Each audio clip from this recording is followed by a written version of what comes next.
my second job, professor at Morgan State University, and I just wanted to just kind of lift for a few minutes. I'm going to leave the preaching to Reverend Ann, and also I see him in the back over there, Reverend Douglas Miles, and I'm sure he's going to take us out. But most of you know the cruciality of where we are right now as it relates to getting out and vote. It is crucial, and most of you know that it continues to be rather a calculated effort and a concerted effort to promote and to create an atmosphere of voter uncertainty. Most of you know through the voter registration challenges over the last year, the electoral challenges, the low social capital, psychological issues, as well as to weaken the impact of our political parties. Most of you know that it has been a challenge not only in our country, but it has been a challenge throughout several districts.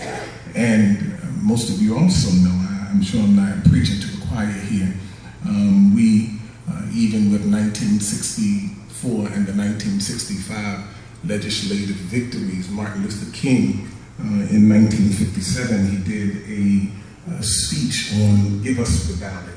If most of you remember that, and as long as we do not firmly and irrevocably possess and practice the right to vote, we do not fully possess ourselves.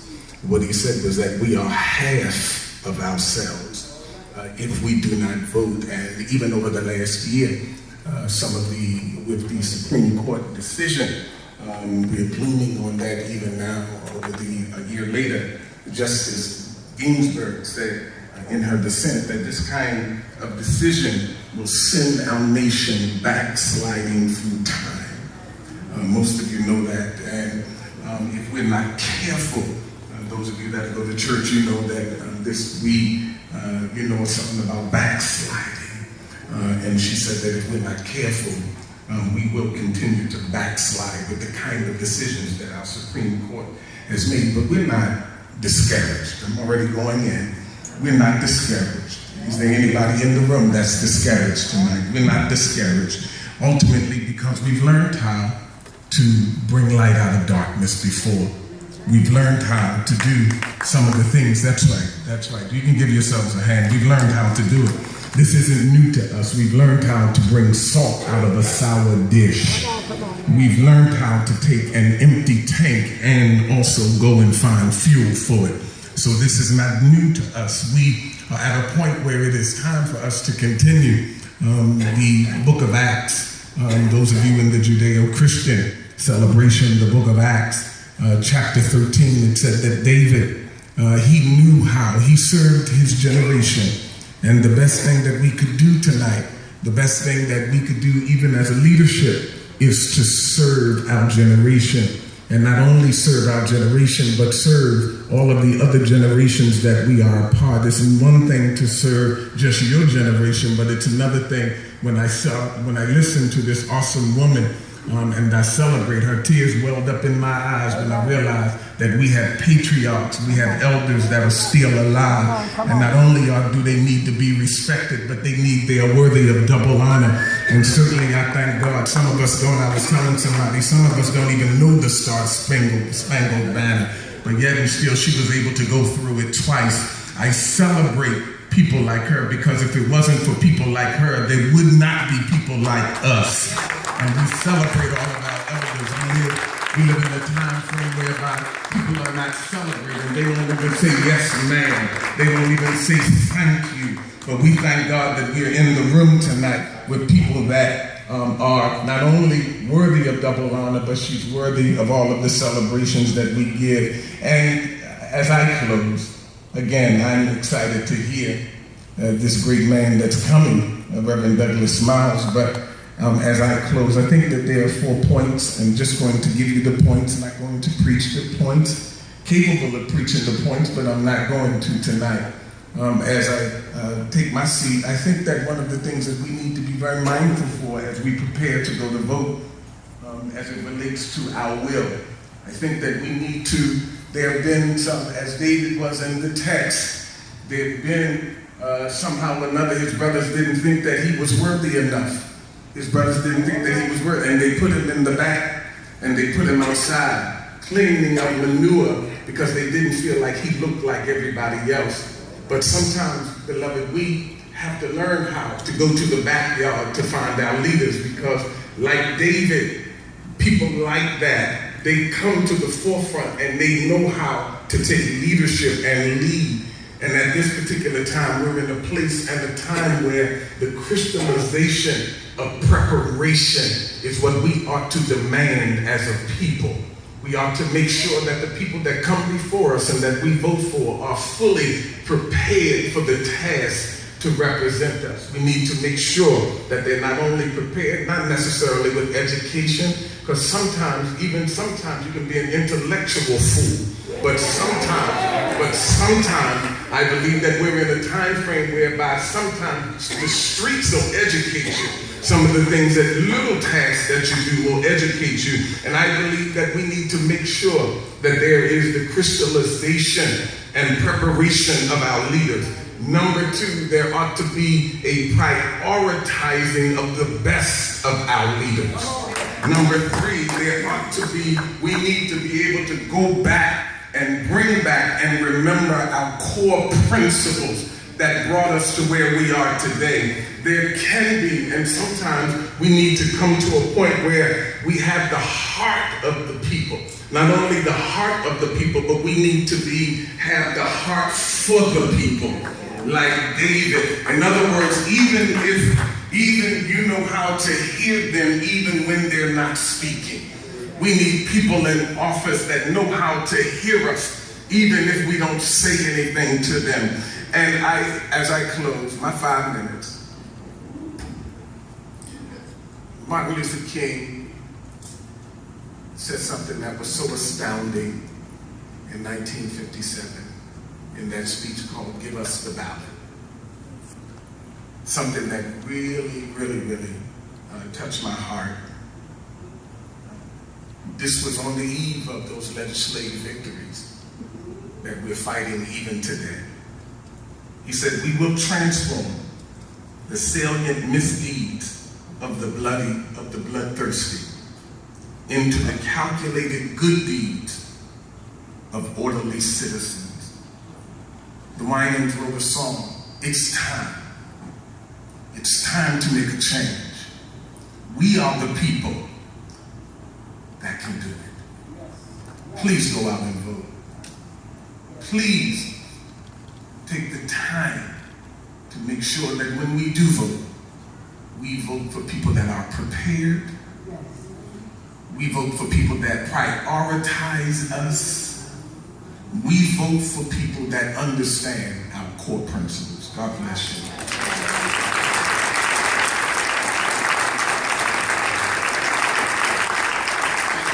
Thank you. I tell you,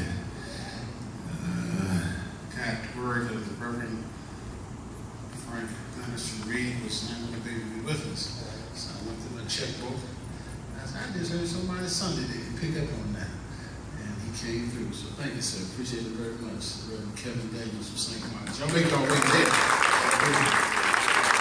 Okay. Let's get to some of the statewide folk.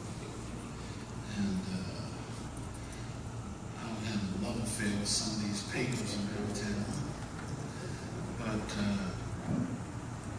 been watching the commercials. In my studio, I must have heard at least 100. But it took one that got me somewhat to smile.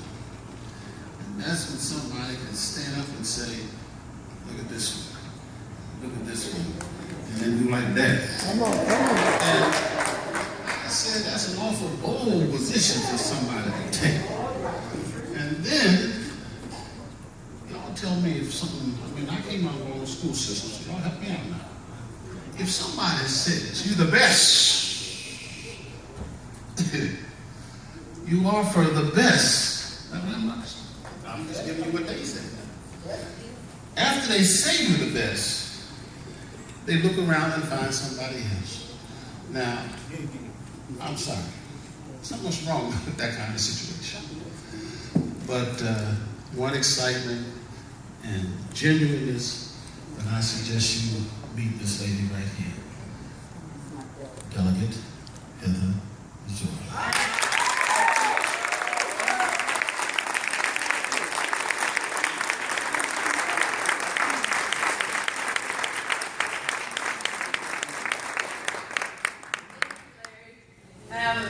I was on the show, all the days are jumbled together now, but one day this week I was on the show right after the Baltimore Sun endorsement came out, and Larry had to keep reading it over and over again. What, wait a minute, I just don't get this, Heather. You've run the best campaign of any candidate of either party, just ask them. You stand up and fight for what you believe in. The people want to elect this woman. Well, let's tell you about who we're going to endorse instead. I just don't get it. You're a precious, precious soul, Larry. Thank you for what you do for our communities and having these dialogues with us. I'm here tonight with several people who are very, very dear to me. One is my running mate, Reverend Pastor Delman Coates of Mount Enoch Baptist Church.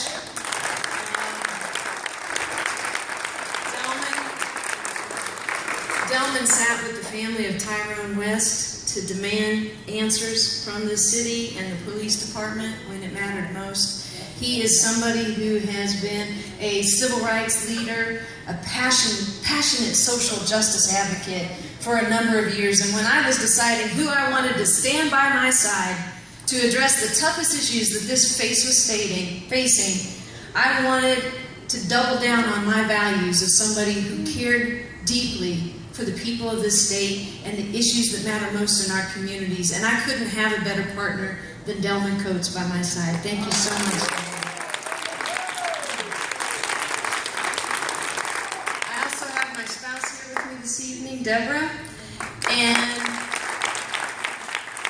you know, we're in this Get Out the Vote effort, and one of my friends who's taught me the most about making sure that we get lottie-dottie and everybody to the polls is my friend Sonia Sohn, who's here with us tonight as well. Thank you, Sonia. These are critical times that we are in. We have an opportunity on Tuesday, June 24th, to make a decision on whether or not we want to just keep going with the way things have always been, or if we want to stand for something different. Delman and I, for the first time in 20 years, have opted into the public campaign finance system because we want to reject corporate and special interest influences, and for too long Annapolis has been about everyone with the power and the influence, and we want to stand up for middle-class working families. We wanted to restore integrity in the election process so that you could trust that it was the voters we were going to be accountable to when we got there. The income inequality gap in this state is widening dramatically, and we have to step forward to address it. It's going to be a daughter of a union welder and the son of teachers and nurses who grew up with middle-class values who every day will go to Annapolis to fight for your families. We want to make sure that middle-class families and seniors on fixed incomes are going to earn more and be taxed less. You'll earn more because we won't wait for an election year to address wage stagnation. We're going to turn the minimum wage into a living wage. Nobody should be working 40 hours a week and still live in poverty. You'll be taxed less because if we bring back that millionaire's tax, which was allowed to expire while taxes were raised on everybody else, we could give 90% of all of our families and seniors important tax relief. If we close a corporate tax loophole, we could generate enough revenue to give $200 million a year in small business tax cuts. Small businesses that are the backbones of our economy and creating the jobs that matter to us most. And the way we address that achievement gap in our schools, where we get to a place where it doesn't matter what your race and socioeconomic status is anymore to be successful in school, is to invest in early childhood education, universal pre-K, a full day for 4-year-olds, and a half day for 3-year-olds to make sure that all of our children are able to enter kindergarten ready to learn at the exact same pace. And the way we're going to pay for it is bringing new money to the table and also addressing a critical policy priority, and that is our state's failed war on drugs. because our marijuana prohibition laws have been enforced with racial bias. African Americans and whites use marijuana with the exact same frequency, but African Americans are going to jail 3 times more often. We know that our law enforcement is detracting from focus on more violent and serious crimes, and we have to take money out of that underground economy, which fuels the negativity and the violence and the drug dealers in our communities, and bring it to the light of day. Put it in state-regulated, sanctioned facilities that are only going to sell to adults, because no drug dealer is carding children for an ID right now. It's the state that will help control access, and will also hit demand by putting out $4 million in an educational campaign to make sure young children understand the impact on a developing mind. But for adults, we know that this is no different than a decision on whether or not you want to smoke cigarettes or drink alcohol. Why are we treating it differently? Why are we sending people to jail? Why do we have this stigma around a plant that for many is medicine? And so when we legalize, tax, and regulate, we bring $160 million new dollars to the table to pay for those early childhood education initiatives. We can keep doing things the way we've always been doing them and keep getting the results that we've always been getting. Some people say that's the definition of insanity, right? And what this campaign has been about from the beginning is breaking the illusion of impossibility. People have wanted to tell you, corporate media and other politicians in this state have wanted to tell you from day one that there was no way that Heather Mazier and Delman Coates could win this race. Because we didn't have as much money as everyone else. Because we didn't have all the establishment endorsements. Trying to scare you into believing what you know your own higher truth to be. And what is amazing about this election is we are seeing it all across the state at early voting centers and metros all over. The power and the enthusiasm of voters coming together and saying, we have a different future in mind for us. And let me tell you, if Eric Cantor can lose in Virginia, Heather Mazier and Delman Coates can win in Maryland.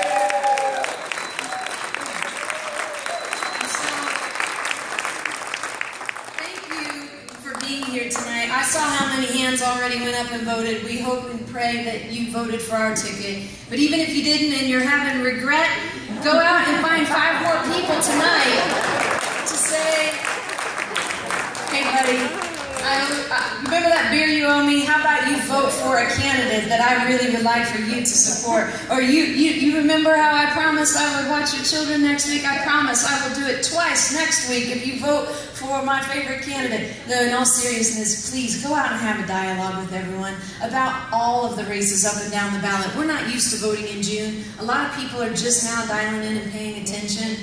And it's the most critical right for us. I was so touched by our special guest and her performance tonight. My most precious birthday was my 18th birthday when I got the right to vote. I'm one of these kids that had worked on campaigns for years before I ever had the right to vote. My dad, as a union worker on the front lines of the strikes, taught me something about going to the polls to vote all the time. And I started working on campaigns before I ever could vote. So on that 18th birthday, I got permission from my principal to take a half day off school so I could drive to the courthouse to register to vote. And it meant more to me than the opportunity to drive or any other rite of passage I've ever had. Most days you'll find me wearing a vote charm around my neck because it is the most important thing. And even if you don't vote for me in Delman, get out and vote. Because we don't have a right to complain about our future if we don't show up and have a voice to it. So thank you so very, very much for your role in our communities and democracy. Thank you so much.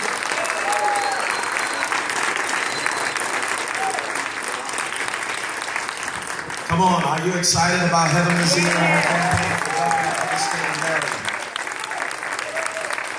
Well, for those who do not know, my name is Delman Coates. I'm Heather's partner in this journey to represent you in Annapolis. And I am so privileged and honored to serve with her and to have had the opportunity over the past several months to get out all across this state to hear the issues that are of concern to Marylanders. And what we found is that from Western Maryland to the Eastern Shore and all points in between, that Marylanders are concerned about the very same issues. They want safe neighborhoods. They want good schools for their children. We want all schools, all parents in our state want to be able to brag that their schools are #1, not just some schools in our state, We want positive job growth and economic development in our state. We need an advocate who's going to protect the environment. And there's no question that Heather Mazier is that candidate. We are the only progressive alternative in this race today. I decided to join Heather as a clergy leader in our state because my sense has been over my time in this state that many of our elected officials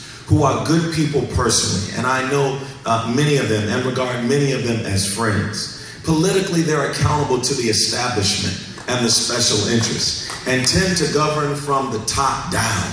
But I believe that in order to get the kind of transformative change that we need to see in this state, we need elected officials who are going to be accountable to you, who will govern from the bottom up. If we're going to make sure that there's not another Tyrone West case in our state, we need elected officials who are going to be accountable to you, the people in this city and all across this state. And so I'm delighted to partner with Heather. There's nothing else I can add to the policy statements that she made. But in order for it to happen, we must take our souls to the polls. I want to thank Senator Young for his advocacy in this city and all across his state. I want to thank him for his vision and for his voice. And I would be remiss if I did not acknowledge the late Reverend Dr. Harold Carter Sr., past pastor of this of this church, must acknowledge him. Certainly want to acknowledge his son, the Reverend Dr. Harold Carter Jr. We must take our souls to the polls. Don't think, if we are not careful, the advantages and the progress that we made in the past, it can be reversed. Reverend Daniels mentioned last summer's Supreme Court case, which undermined certain provisions of the Voting Rights Act. Just this morning, I was in Charles County at an NAACP rally protesting voter suppression that's taking place right now in that county in our state. And so we must lift up our voices, whomever you vote for. And certainly, I want your vote. I want us to make sure that we put in the next governor of the state of Maryland, Heather Mazier. But whatever you do, get out to vote. Because if you don't vote, you have no right to complain about the issues that are confronting us today. Remember Heather Mazier on June the 24th. Thank you so much for your time. I'm going to get on there.